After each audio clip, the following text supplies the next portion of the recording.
On Panorama, we investigate the mobile home swindle. I think it's fraud. I absolutely think it's fraud. People sold homes where they're not allowed to live. If you're told by the owner that you can live here, it's wrong. And left facing the threat of eviction. It's like living on an open prison. If you don't do as you're told, he gives you threats of eviction. We reveal how some buyers are falsely promised they can live on site full time. I'm looking for somewhere permanent, you know, somewhere I can stay in and live in all year round. Yes, they do. They all do. Yeah, they all live here. Yeah. And how people can be cheated out of their cash. I'm not saying I've heard from one or two people that have lost their life savings. I've heard from countless people that have lost their life savings.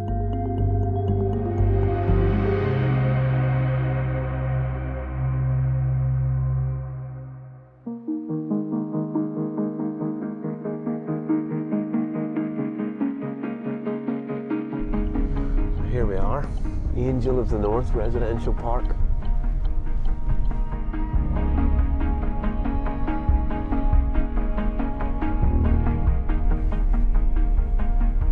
Over here's Cheryl, and there's the dog. More than 170,000 people live in residential mobile homes in the UK. They can stay in them permanently. Hi, Cheryl. This is our lounge area and the kitchen area. Cheryl lives here with her husband David. The couple bought a luxury mobile home last year, and this is what they found when they moved in. So how do you open the door? I have to stretch this and go like this, and then get in there. As you can see here, there's no door in this bedroom. Oh my word. It's been like this since we bought it. They'd been told any repairs would be completed before they got the keys.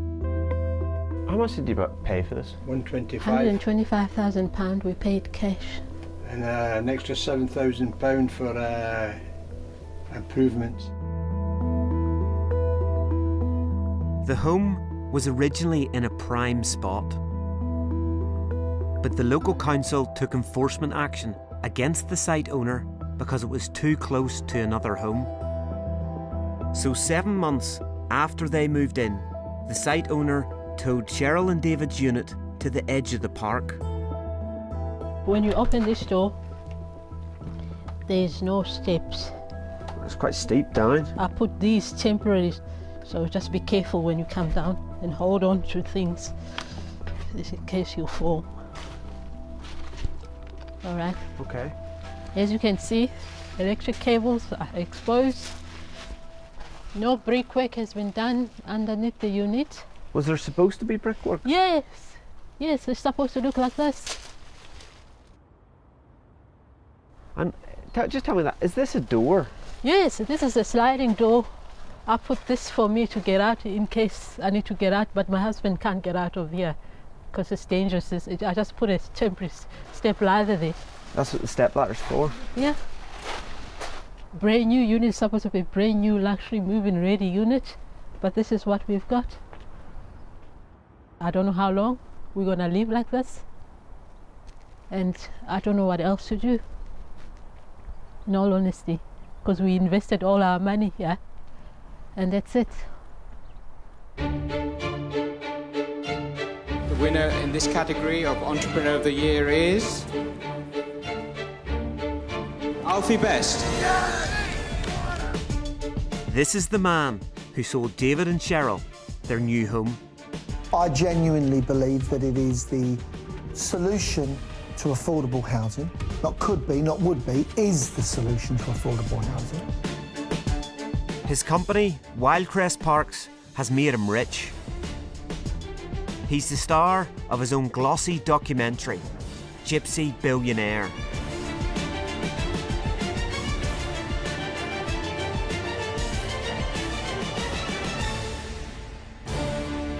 I didn't know he was that rich.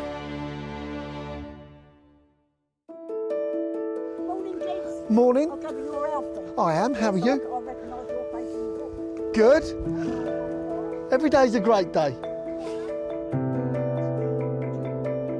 Alfie Best owns 90 residential mobile home parks across Britain. But some of his residents are unhappy.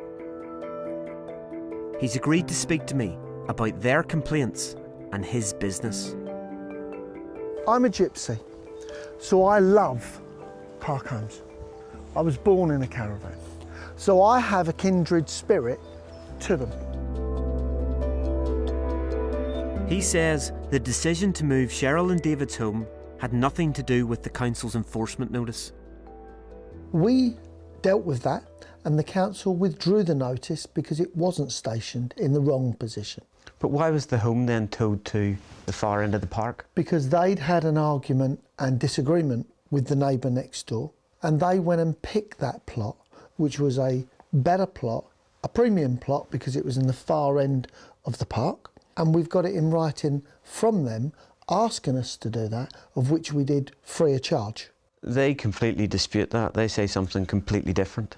Well, documentation beats conversation, and we've got it documented by their own emails.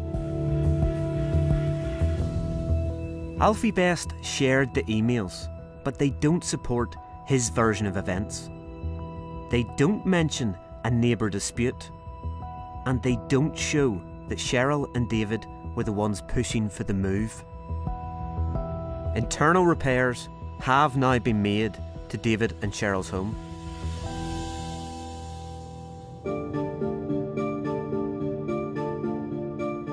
Some of the disputes on Alfie Best sites have been going on for years. This is Bayworth Park.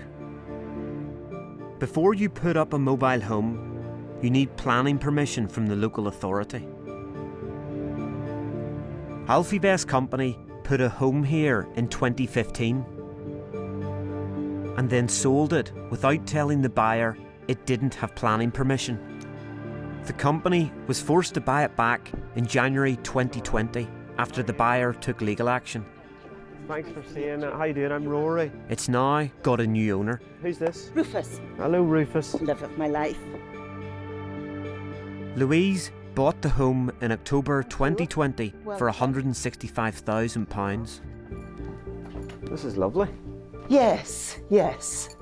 I've tried to make it nice. Can I get you a cup of tea? Oh, that'd be lovely. Right, I've bought some biscuits for us as well. It was only after she moved in that Louise discovered her home had no planning permission.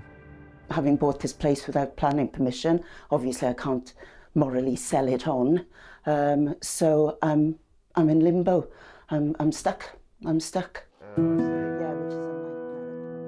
The local council began enforcement action against Alfie Best Company in 2016. But Wildcrest didn't tell Louise when she bought it 4 years later. I was knowingly sold a home that didn't have the correct planning permission. I mean, there's no two ways about it. They knew 100%. They knew that they were selling me a home that I'd be stuck with. I think it's fraud. I absolutely think it's fraud. Wildcrest has been fined £75,000 for breaking planning rules. The judges concluded the company's conduct had been dishonest and deceitful. But Louise could still lose her home, as without planning permission, she's got no right to live here. It just sounds like madness now that, you know, I didn't engage a lawyer. I feel quite foolish. I feel quite angry. It's unfair. It's very unfair.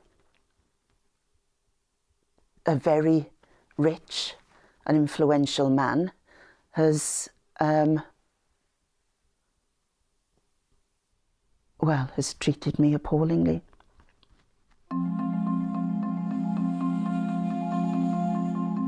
Alfie Best says what happened to Louise wasn't his fault, because the home had been sold to another resident before it was sold on to Louise. She didn't buy the home from us. She bought the home from another resident on site. But hold on a minute. Let me just be clear again. Yeah. She did not purchase a home from us. She purchased a home from the owner of that home, in which we couldn't interfere with. But hold on a minute. She called your company, she called Wildcrest, looking to view a property. She was told that that one was available. She was shown round by senior employees from your company. And all the while, the council were taking enforcement action against your company for that plot. You knew that it didn't have planning permission, but the money was taken anyway for that plot. I just want to repeat again. We did not sell Mrs. Hopkins a home. She purchased a home from the previous owner of that home, not us. Alfie Best says he's offered to buy the home from Louise, but a price hasn't been agreed.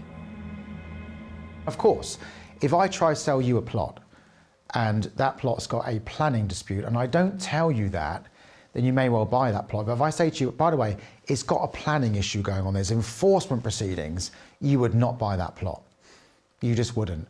And that's why the park owners, of course, are not telling anyone about it when they're in this situation.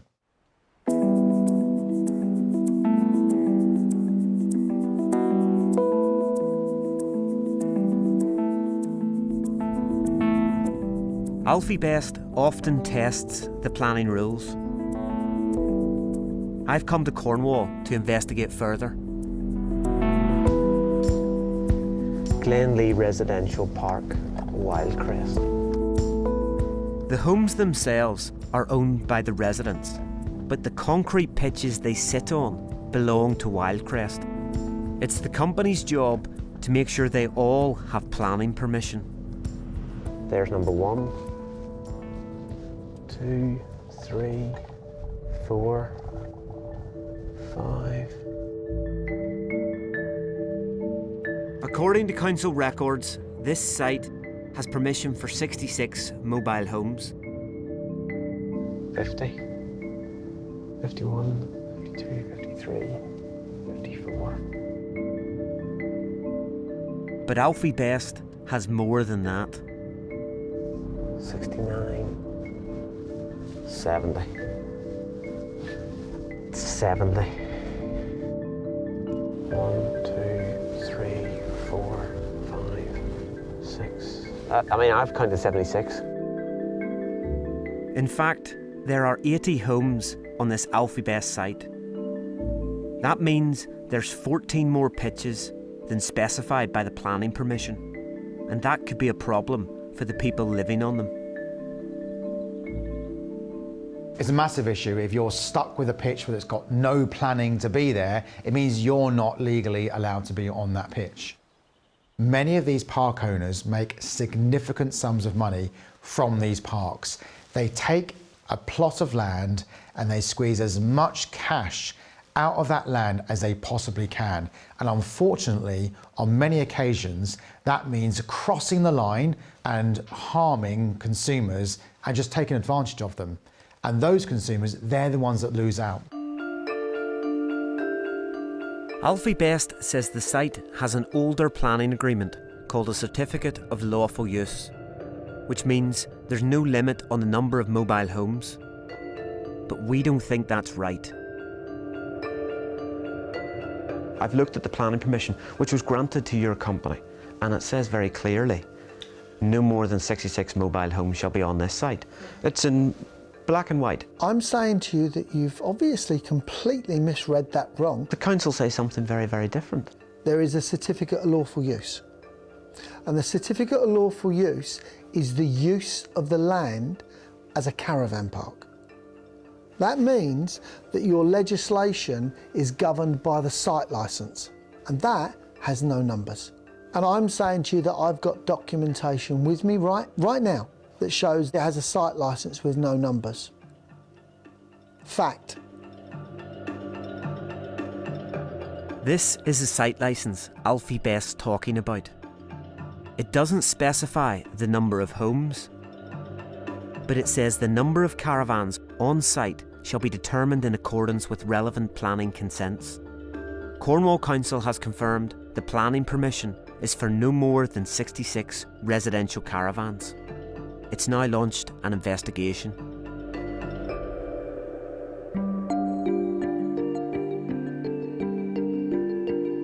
Some site owners don't have any residential permission at all.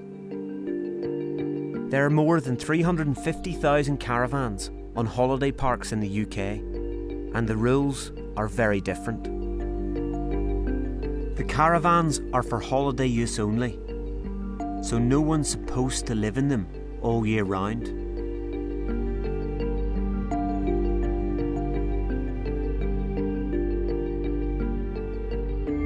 How long have you been on here? I've been on here 12 years. This is Aquadrome, a vast holiday park with almost 2,000 caravans. Many people live here. It's the only home they can afford. But they have little or no security. How many people do you think are living on here? 2,500, 3,000 people, I bet easy. There's families on here. You get kids walking to school. They all come from different directions of this park. Richard's been living here for 12 years. Now he's selling up. So this is it, Richard? This is it. This is my pad. Wow. Yeah, this is my little unit. Yeah. You have to excuse me because I've got boxes everywhere because I'm packing. Right. This is my little bedroom. So that's the spare bedroom? Yeah, this is like where me grandkids, like I say, you can see I'm packing. I've got my paper and everything. So you're packing because you're getting off? After 12 years. Sad, but times have changed. It's time to go. It really is time to go. I've had some good times in here. I am sad. Like I say, the people I'm going to be leaving behind, I'm gutted for, because there's people on here that salt of the earth, and it's so sad. The site owner has gone bust, so residents face an uncertain future. They're only supposed to use their caravans for holidays, so they'll be at the mercy of whoever buys the park. You're living on their concrete, you're living on their land, so it's their land. Majority of people are living in fear because they've never ever got that bit of security. The administrators now running Aquadrome say the park closes each year for a 1-month period and they're not aware of any full-time occupants. West Northamptonshire Council says it's looking at the site and possible enforcement issues. Have no doubt about it, this issue is not just in one part of the country, not at one park. It is there up and down the country from the top to the bottom. There are problem parks like this. There are areas where people should not be living full-time. The organisation that represents park owners say the vast majority of buyers have a positive experience and go on to enjoy all the holiday and lifestyle benefits that come with ownership. They say it's important customers understand exactly what they can expect for their money.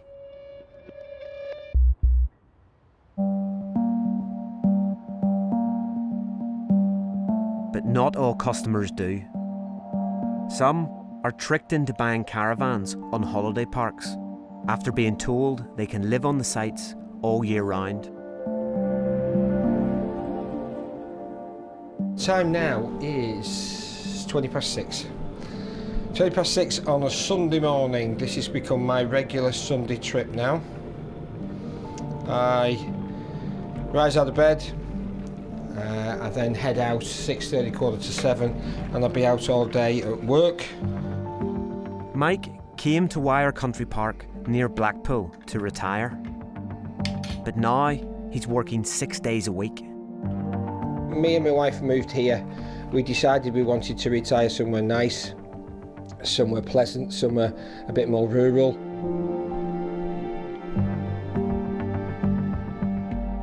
Mike and his wife paid £180,000 for their home in 2019. They say the park owner, David Welsh, told them they could live at Wyre permanently. But the site only has a holiday licence, so no one can live here full time.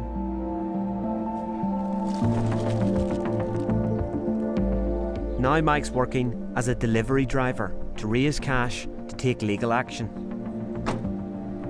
You spent a lot of time and effort looking to retire, and you work 30, 40 years of your life to do it, only to find that the dream you thought you were going to have is the perpetual nightmare that you can't seem to end. And it's heartbreaking, absolutely heartbreaking. And that's why that's why I'm doing what I'm doing, and that's why I want to raise money, and that's why I want to fight these people, because they've got to be stopped. We've spoken to 6 residents who say site owner David Welsh falsely promised they could live here full time. He says the signs and sales agreements make it clear Wyre's a holiday park. Hello, Alison. Yes? I'm Rory. Lovely to meet you. You want me to take these shoes off? Please. Alison didn't take legal advice before buying her home for £98,000 in 2018. Do you have any paperwork? Do you have your bill of sale? I do have my bill of sale. Will you show some of it? The paperwork is pretty clear, but Alison says David Welsh wasn't. You see, do you ever remember seeing that line? It says the above caravan is for holiday use only. Did you ever ask them about that? I did ask him, but he said you can live here. That's what I got of him. So, because I did say that I was moving from Birkenhead and I was moving up here to live. So, Mr. Welsh knew this. Do you regret not checking? Yes, but I took the owner's word, really. I hadn't bought a lodge before, so I didn't really know. But really, the owner should have told me the truth from the start. Mr. Welsh should have said it was for holiday use only, and you couldn't live here permanently. The 6 caravan owners we've spoken to say David Welsh threatened to evict them when they complained.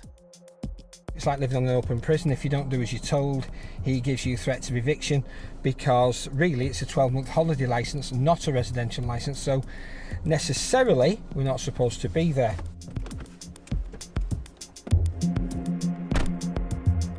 They've few rights, so the threat of eviction is very real. It's very emotional, very hard.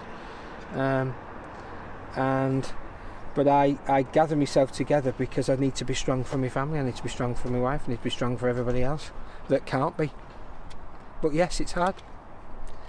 Yes, it's very tough, unfortunately.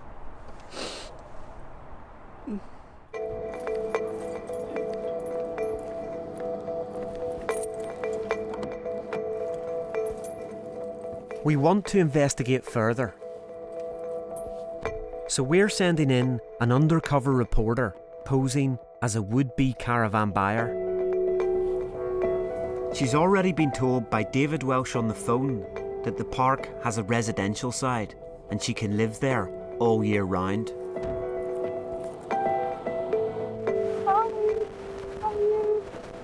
When she arrives, our reporter's met by the sales manager. Thank you.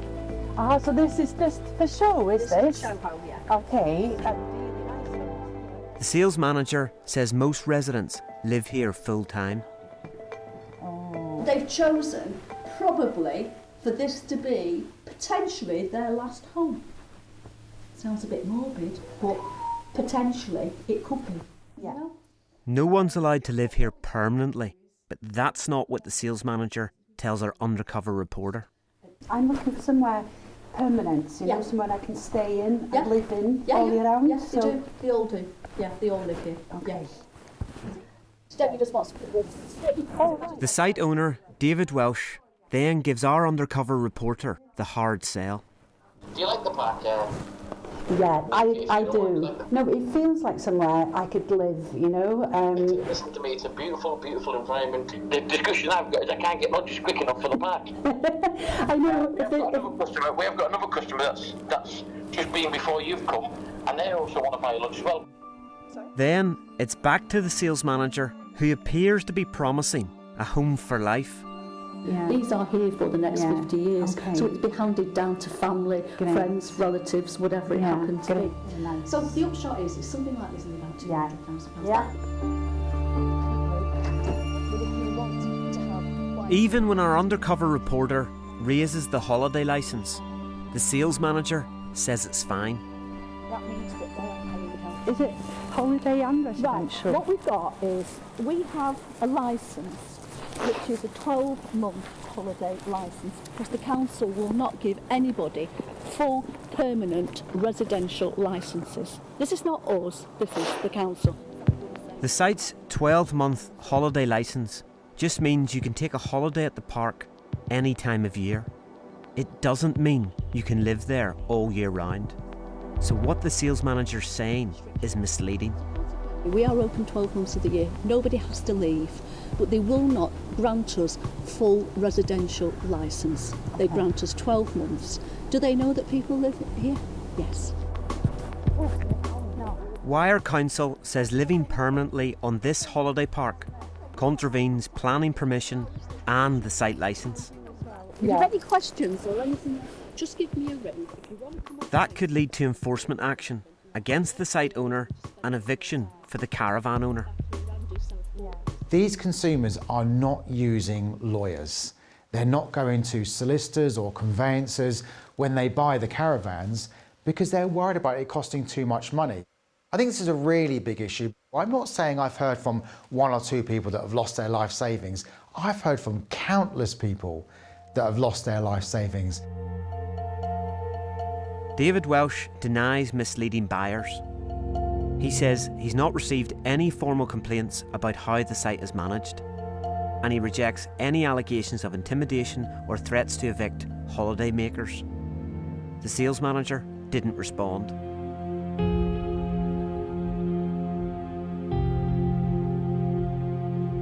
Across the UK, there are problem mobile home and caravan sites. People waving me goodbye. Everyone knows I'm going today. It's going to be emotional in that department. Thousands are living on parks where they've no right to stay. All good things come to an end.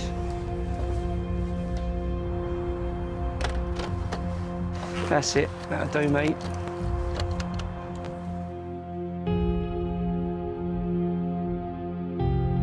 Some have been cheated out of their cash. If you're told by the owner that you can live here, it's wrong. They've bought properties they can't call home. Victims of the mobile home swindle. I feel very vulnerable, very, very vulnerable. You know, I'll never live in a park home ever again, never.